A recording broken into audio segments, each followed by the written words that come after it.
what's up everyone, it's Dan here. Welcome to the very first episode of what I'm calling the DanQ Review Supershow. And basically what I'm going to do here, since sometimes you'll get a lot of games jam-packed into one part of in 1 week or whatever, and I just haven't had time to review them all because I've had to jump right on to the next game right away. So I'm going to do these from now on whenever the games start stacking up, and basically what it is all 3 reviews, or in this case 3 reviews. So each game gets reviewed in one video instead of a bunch of split videos. That way you guys can just go to one part.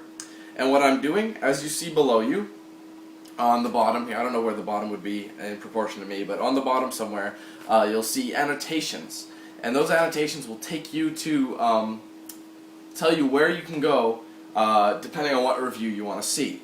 Now today I'll be reviewing 3 games. First, I'll be doing Silent Hill Downpour. You can click, I believe, on this side.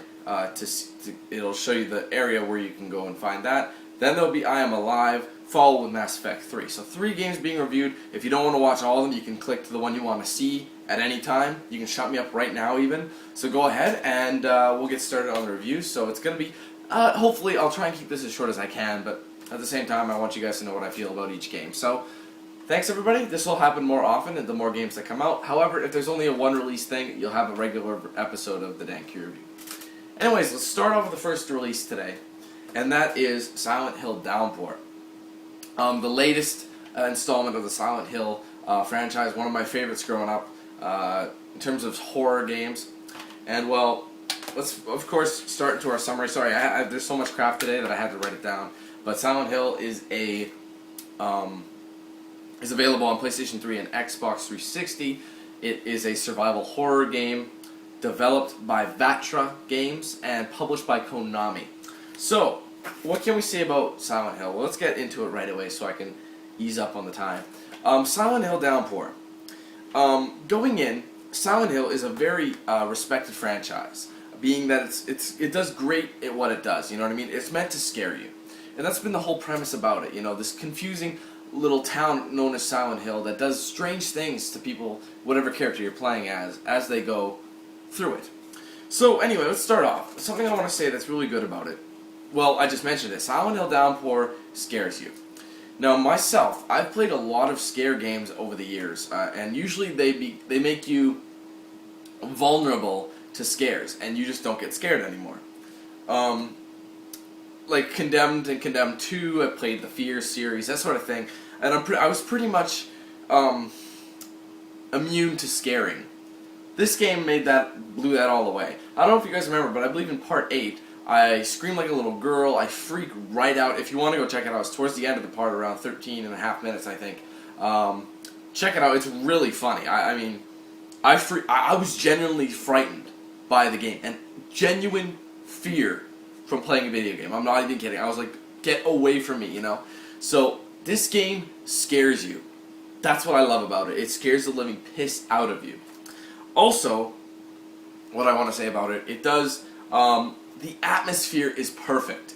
For a scary game, you have the sound, the creakingness, the music, the eerie music. It's all like, what's going to happen next? It does a phenomenal job at the atmosphere, and it suits it well. So it's a good game if you like getting scared. Definitely a scary game, and I damn near crapped myself a couple times throughout the playthrough. But anyway, it is good at what it does in that retrospect. It does feel like a genuine scare game. Trust me, if you want to get scared, you're going to like that for this.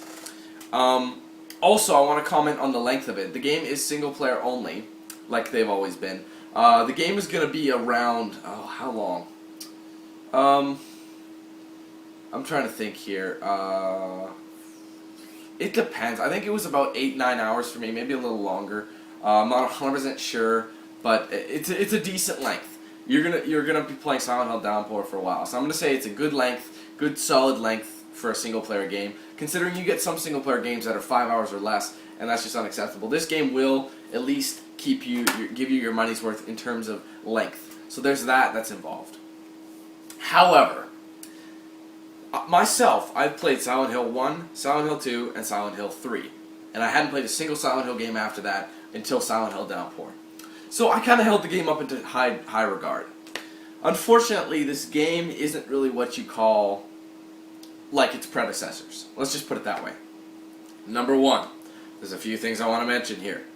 Number one, okay, let's start off with something menial. The graphics look old and outdated. They're not what they should be. Maybe a few years ago, like 2007, maybe they would have been nice, but they look old and outdated, and that's something. It's not a huge factor, but it is a negative in my opinion, because you're like, well, what are you doing? You know, you're working on a good single player game that's got credibility. At least it did, and you got to work on it. You know, stuff like that needs to be improved, especially now in our day and age. I mean, number two, the controls are utter garbage.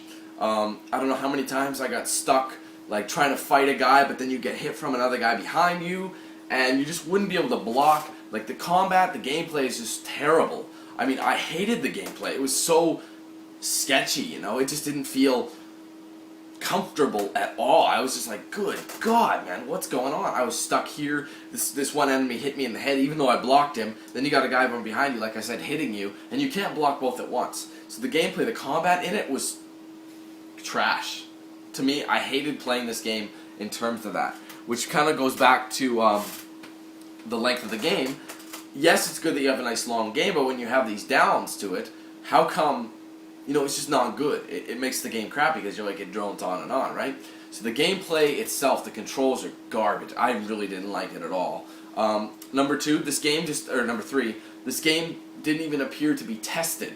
What I mean is, I'm not even kidding, and this isn't just for the PlayStation 3 version either, it also happens on the 360 version.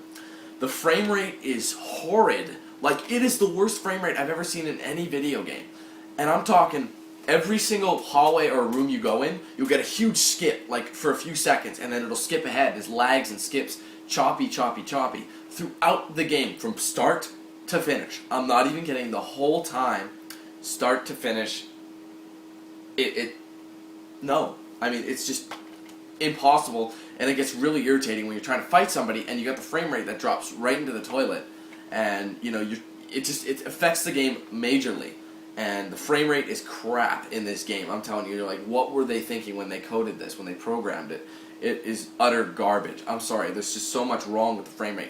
I'm not even kidding. I even looked it up to make sure it wasn't just the PlayStation 3 version. It was the 360 version as well, so it's nothing to do with the console. The game wasn't coded right or programmed or whatever you want to say. You can look from my playthrough, it happens in every part. So, it's pretty ridiculous. Also, to be honest with you, the game throws countless, numerous, I mean, maybe it's just me because I'm not used to this style of game, but I'm putting it as a negative for me. The puzzles in the game can be kind of annoying and hard. Like, not even the puzzles, but you get lost. That's a good way to put it. You get lost very often. I was lost countless times. And the fact of the matter is, I don't want to be searching for something while I'm playing through this game, and everybody's watching and looking at it. You know, you don't want to be lost and say, where do I go? Because they don't exactly hand it to you. There's not much of a map. You have to find the maps, and when you find the maps, even those aren't always that good. It's just not... It's confusing. You know, it's confusing where you need to go, and I was lost many times. Also, not only that, but, what am I trying to say? There was something else. I was just about to say it, and I forgot. Oh, right. The storyline. So confusing. I didn't even know what the hell was going on. I mean, yeah, it is to be expected from Silent Hill that it's supposed to be a weird, you don't really understand it, but this game just didn't make sense at all. I mean, you didn't even know what the hell was going on. Like, where did this guy come from? Where does this guy play a role in? Like, the mailman, for example. Who the hell is the mailman? Why is he delivering mail in an abandoned town? And you never see him again. You see him a few times, and he's telling you, here's a letter for you. You know, you see him once or twice. Where'd he go from there? There's a plot hole right there. And then you've got, like, all these... Just I don't want to spoil anything here, but there's just so many plot holes, and the story just makes barely any sense. I mean, you can follow along, but you're just like, why did that happen? Why does this happen? So Silent Hill Downpour dropped on its face for a lot of things, which is unfortunate, because this is one of the games I was really looking forward to this year, because I love good, scary games like this, because it really makes the difference. It makes it really entertaining. And, you know, I think that would have been good. It was a good idea, but the execution was very, very poor.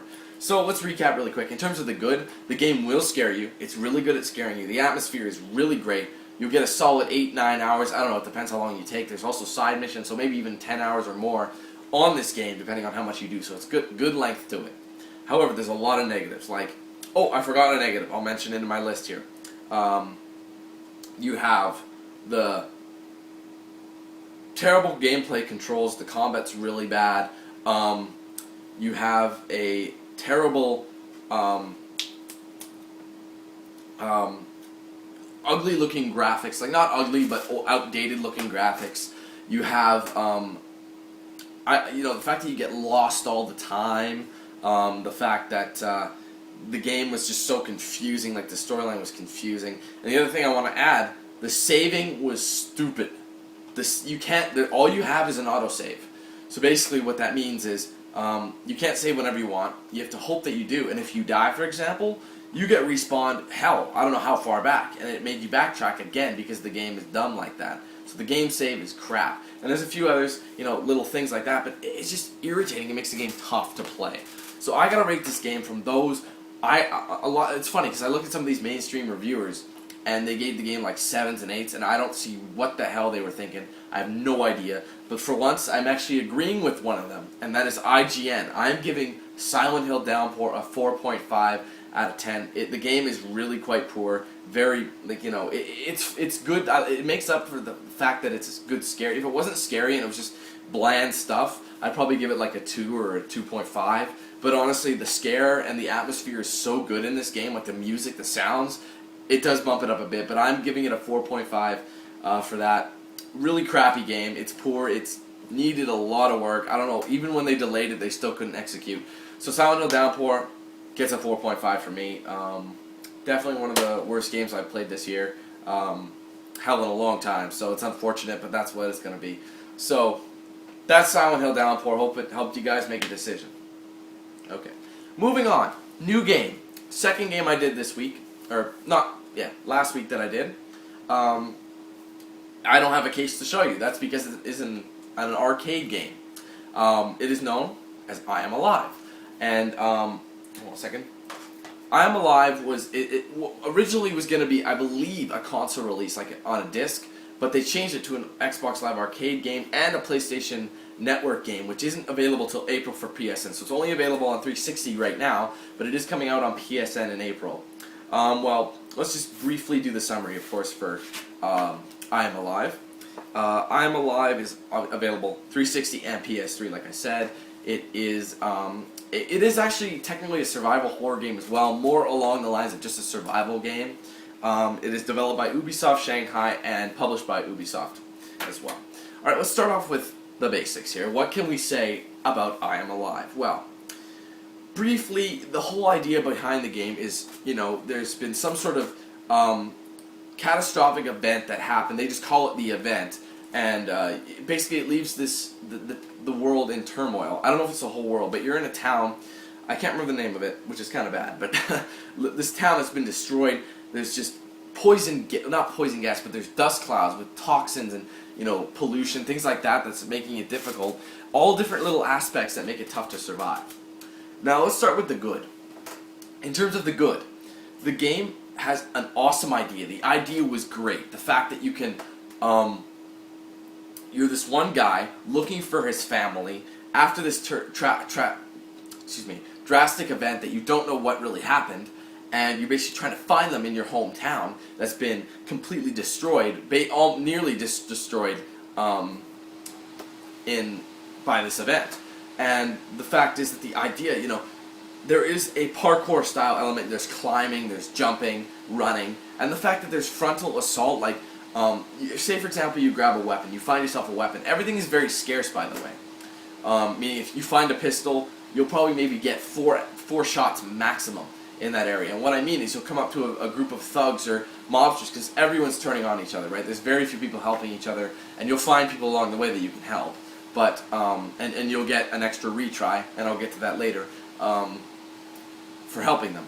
But, so for example, say you come up to a group of guys, they'll start bullying you. Like, they won't attack you as long as you don't pull out a gun or any knife or attack them right away. They'll come up to you, start pushing you around, say, I think you wandered into the wrong spot, my friend. Stuff like that. just kind of picking on you, bullying you a little bit. And that part is cool because you could, if they, like, you gotta watch out what kind of weapon they have. Some of them have machetes, some of them have guns. And if they all have machetes, you whip out your pistol, you don't have to shoot them. You just hold down trigger and hold it against them, and they'll put their hands up and say, so, oh, come on, man, don't take it so far, please. You know, that whole aspect, which I want to put as another good, is the gameplay of the new idea that you can control an enemy in that manner. I don't know how I'm going to word that exactly, but the game has cool confrontations, interesting confrontations, very unique confrontations that you haven't seen in any other game, let me assure you. So when you put they'll back away, and you can give them orders. So for example, say there's a guy leaning, like, kind of towards a cliff, right, or a fire, and you tell him, back up, keep backing up. And they're like, okay man, okay buddy, and you can kick them like Sparta, this is Sparta, off the cliff, and that's one way to take them down. And you're also given the option, if they have weapons, a good idea is to shoot those guys right away, because they're not going to hold their hands up, they're going to shoot back. So as soon as they have a gun, you might as well shoot those guys right away, and then the other guys will surrender, and they'll be tougher enemies with heavy armor, they'll be leaders, so if you kill the leader, the other guys will surrender, drop their weapons completely, and you can just knock them out cold, you know what I mean? Things like that. The whole survival option is really, really cool. And I really like that. The whole survival aspect's really, really unique, and it's an interesting concept. That's the whole point behind it here. Okay. Actually, unfortunately, that is the bad. That's the good, sorry. That's all there is, unfortunately. You ready? Okay. Okay, I Am Alive was set up for high hopes. Like I've said, it had a great idea, excellent idea, unique, something that no one's ever tried before. Poor execution. Alright, let me start off. Another list of things that I need to go off on. Number one, the graphical design is really bad in my opinion. Most of the time it's in it's got a film grain style with a kind of not much color. There are colors, but not very many. It looks kind of not black and white, but kind of faded, you know what I mean? So it's like the colors aren't very bright, not very detailed. It's very bland look. The gameplay itself, like the controls, that sort of thing, very sloppy. I've felt way better controls before. It's just sometimes you'll get lost when you're fighting these characters and the chips are down. You could easily get screwed. Another thing I don't like about it is the fact that there are retries. And this is another game. The whole saving thing is really bad. I'm going to put that there. The whole saving aspect is terrible. Meaning once again, you have to rely on quick saves. And you can't save manually. So for example, you also have things called retries. And you get these by either completing a certain episode, which the game doesn't tell you you're entering a new episode, by the way. You have to guess. So, for example, I'm going to say this right now. Say, for example, you're done playing for the day, and you're like halfway through an episode. You want to quit the game, you come back, it starts the episode from scratch, but you don't know where the episode started, so how are you supposed to know? You know what I mean? So, ironically, they make it harder in that way. Let's go to the retries. The retries, if you die or screw up or something, you're given the option to retry. Now you have a limited amount. So for example, say you got killed by this one guy, takes off a retry, you have two retries left. He kills you again. You screw up again, and you used up all your retries, and you're like 75% through that one episode, and that one part was just screwing you or whatever. It kicks you back to the start of the episode. Now that could affect you in different ways. You can be, like I said, near the end of the episode, and you'd be damn near done, and then all of a sudden, you screw up on one little glitch part, like for example with me. I wasted, I think, 5 retries on this one part where you had to swing from a subway car on top of a broken bridge across to the other side of the broken tram. Like it's a elevated tram rail track for the subway, and you had to gap the area. And I would gap it, but it would glitch, and your character would kind of miss it and slide off, and I'd waste it. I had to start all the way from the back and run up again. So I had to be really careful with that. Things like that. It was just so stupid. The whole saving aspect, the fact that you couldn't save manually. It really made it a lot tougher. That's why the game feels hard, you know, and I was playing on normal difficulty. Another thing about the game, and the major thing, ironically, the biggest thing that you worry about, at least at the beginning of the game, is not the enemies, it's not fighting, it's nothing like that. It's actually stamina. Everything you do, apart from walking, removes stamina.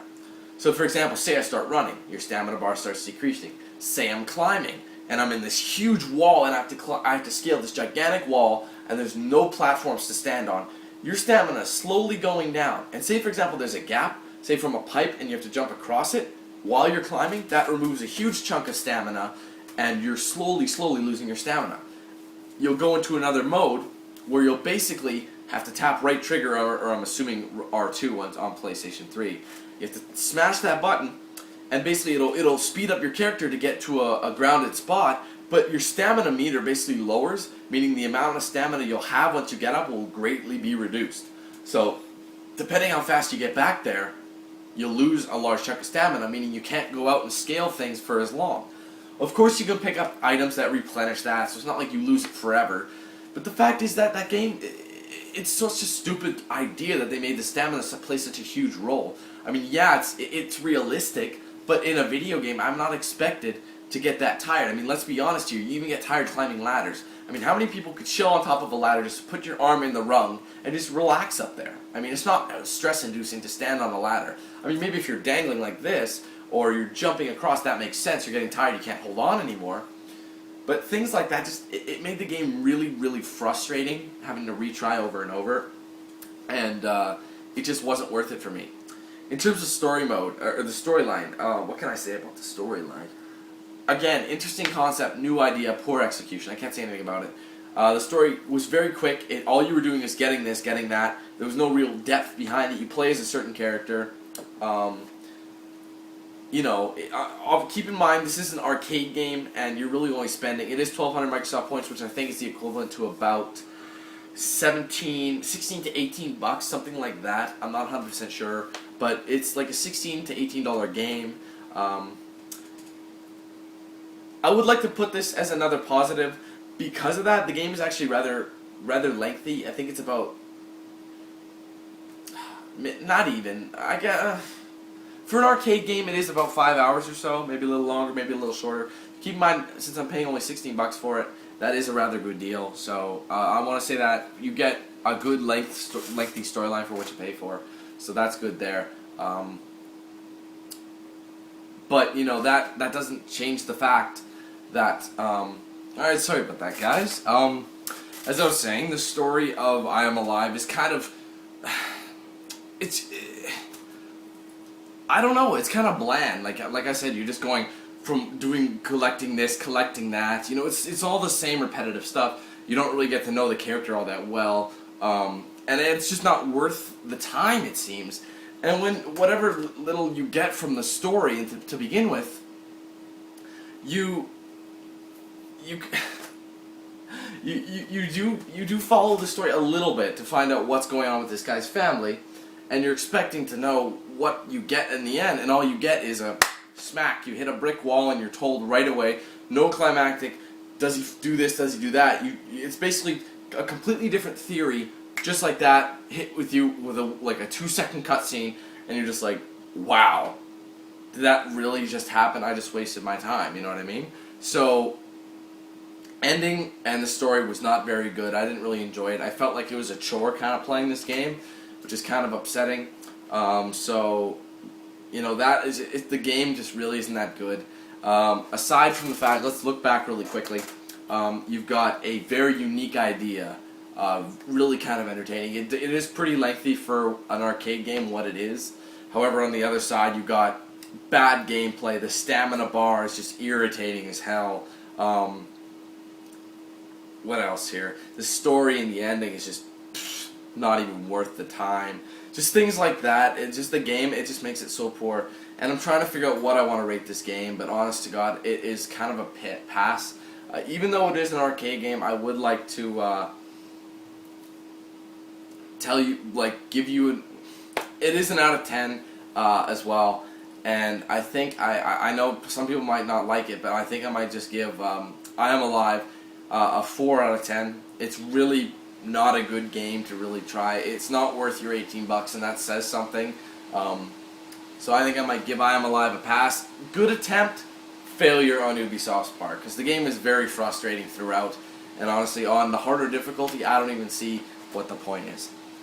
Okay, so that is my review for I Am Alive. Hope you guys got a lot out of it. 4 is what I'm giving the game. So that's that. Let's get that out of the way and move on to our final game. Hopefully, we can bring up this whole depressing bad game mood, and let's do that with Mass Effect 3. Mass Effect 3, one of the most anticipated games ever since the release. Hell, even ever since the release of Mass Effect 2, and after everyone completed the game, they wanted their hands on this title. And honestly, say I was one of the people who do almost anything for this. This is one of my favorite series. Mass Effect is one of my favorite series, and I love it to death. So let's start really quickly. Mass Effect 3 is available on Xbox 360, PlayStation 3, and PC. It is a action role-playing game developed by BioWare and published by Electronic Arts, or EA. Okay, let's start off with some of the basics. Let's see what we got here. How does the game look? The game, as always, is gorgeous. Honestly, this game is rendered at a beautiful rate. There's detail in everything. So in terms of the sound and the visuals, they are off the chart. They're amazing. You gotta love it. Also on that manner, I would like to comment on the soundtrack. The soundtrack is always amazing. Love it so much. Every unique place you go, it's got its own kind of trancey, yet it suits it depending if you're on whatever planet or station, wherever you're at. This game has an amazing soundtrack for it. Also, the fact of the matter here is the game, like its predecessor, is extremely interactive. One of the most interactive games ever created. And what do I mean by that? Well, if people are new to the Mass Effect series, you could do this in Mass Effect 2, but in Mass Effect 3, if you have save games for Mass Effect 1 and Mass Effect 2, all of those play a key role in your Mass Effect 3 story. So, for example, say you save this person, or you don't save this person, or you made a decision whether to attack this place or not. It all, either bites you in the ass, or because you did the good thing, it rewards you in this Mass Effect. And also your relationships with different people is carried over. So say you had a relationship with Ashley in the first one, and the second one you went to somebody else. Like for me, I went Ashley in number 1, then I went to Miranda in number 2 for the romantic relationship. And I wanted to go back to Ashley in number 3. And Ashley even mentions, well, what about Miranda? You had a thing with her, and you could either say it's still good with her, or it's not. Or you can create a whole new romance with a completely different character if you want. Hell, you could even start one with Liara if you didn't in the other two. You know what I mean? So it's up to you, and there's so much choice. There's many different ways this game can be played, which goes about it. There's multiple ways this game can be played, meaning there's a new experience every time you play. So there's a lot of replay value in that retrospect. So with that, you can enjoy this game multiple times because the game is long. I think I did just about everything on a single playthrough, and it was over 30 hours. I think it was 33 hours of gameplay, one of my longest playthroughs. Not as long as Elder Scrolls, but this game didn't feel like, oh god, I have to run over here. It was a little more linear.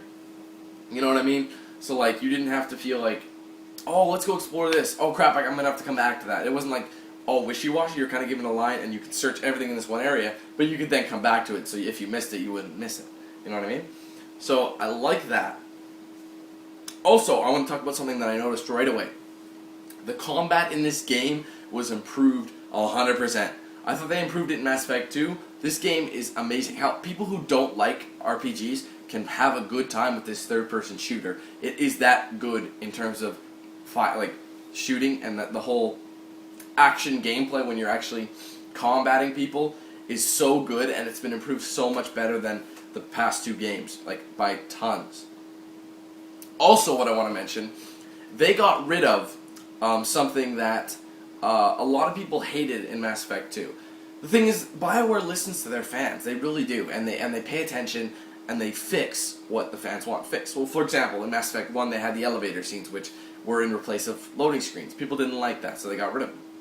Mass Effect 2, I don't know why they added it, but they had a thing where you could scan planets for minerals and maybe extra missions.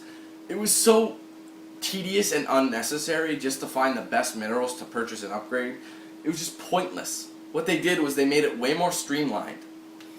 And you were able, in the entire galaxy, when you're in the galaxy map, not in a specific planet, but you could scan the area in the thing, and it would pop up if there was something important on that planet. If there wasn't, it wouldn't even bother. It would just be there. But you could still get the little factoids about it, the little things about that particular planet that are well, most of them are fictitious, but at the same time, you get cool little facts if you're really into that.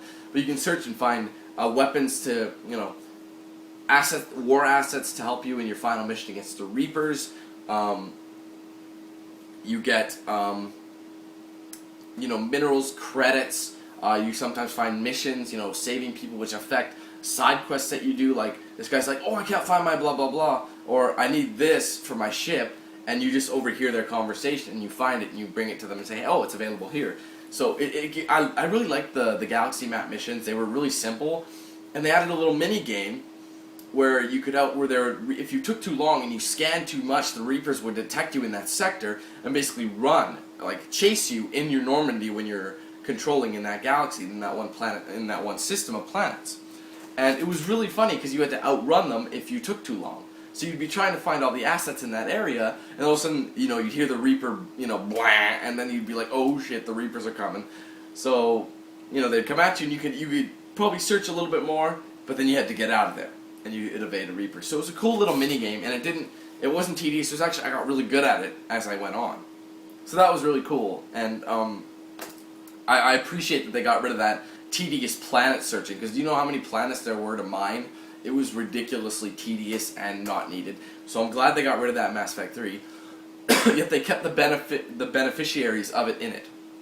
So like if you wanted that particular mineral, you didn't have to spend hours trying to find it. They would find it for you, and you'd get the general area, So that I liked, and I thought that was really cool.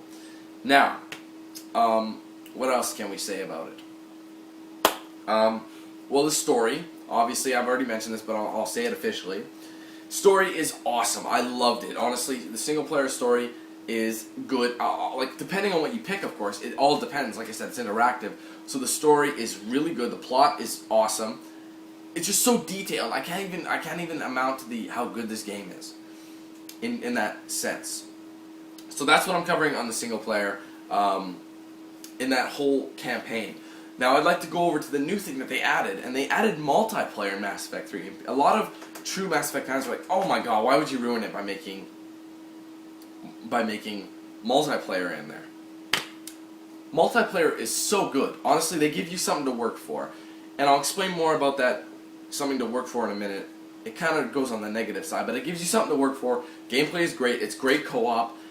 It's like Horde mode, essentially, but it's way more diverse. It doesn't feel like the same zombie Horde games that are so just God, I don't know. At least it gives you something to work for, and they throw in little missions like disable these or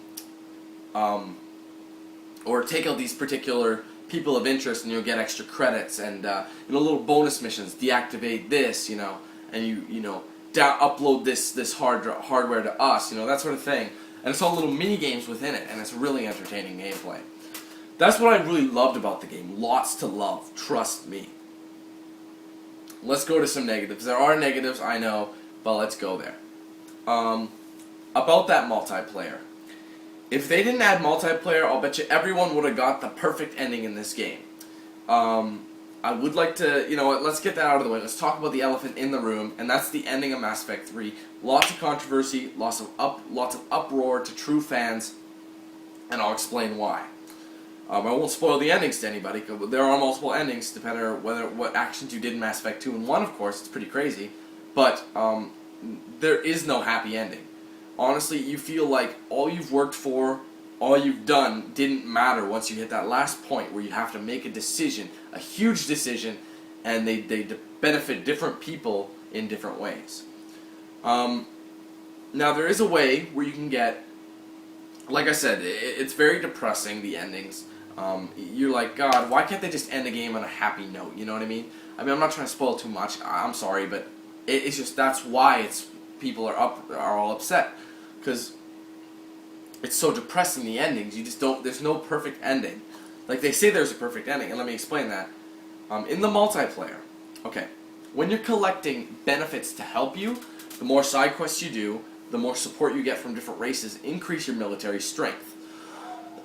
And the better the military strength, the better chance you have at defeating the Reapers.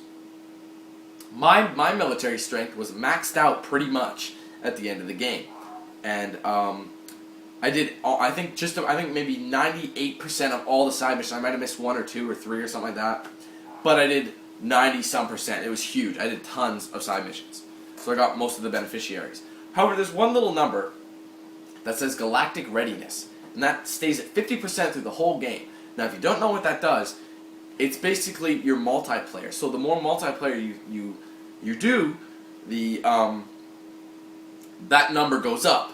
So basically, let's say for example, at the end of my playthrough, I think I had 7,600 effective readiness. Now, to get the perfect ending, you have to have 5,000, I believe. And the thing is, that's your total military strength. With galactic readiness, that's your effective military strength. So since I was at 50%, my 7,600, I was getting half that, which is like 38, 39, 100 strength, something like that. So really, you have to play multiplayer if you really want to get the best ending. Or you can grind to get every single thing with the best possible decisions in the entire game. Who wants to do that? So the fact that you're forced to play multiplayer, it's kind of upsetting. Although the multiplayer is fun, you know, you do get the best ending, and I do know what the best ending is. And even though it is the better version, it pretty much is the same outcome as the other ending. So you're not really missing anything. But that's what I wanted to say. The ending was very controversial.